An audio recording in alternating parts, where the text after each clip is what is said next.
నమస్కరిస్తే అజ్ఞానం పోతుంది. ఇక్కడే ఇప్పుడే రక్షిస్తాడు. కృష్ణుణ్ణి నమ్ముకున్న వాడికి రక్షణ కలగకపోవడం అన్నది ఉండదు, అజ్ఞానం పోకపోవడం అన్నది ఉండదు. ఆయన గురువై అజ్ఞానాన్ని పోగొడతాడు, ఈశ్వరుడై మీ కష్టాన్ని పోగొడతాడు, తండ్రి అయి మిమ్మల్ని కాపాడతాడు, తల్లి అయి మిమ్మల్ని ఆదుకుంటాడు.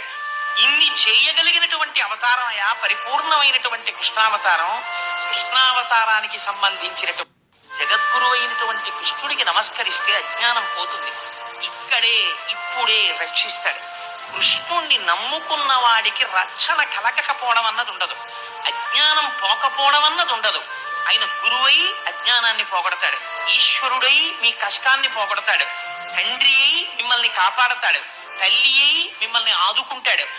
ఇన్ని చేయగలిగినటువంటి అవతారం అయా పరిపూర్ణమైనటువంటి కృష్ణావతారం. కృష్ణావతారానికి సంబంధించినటువంటి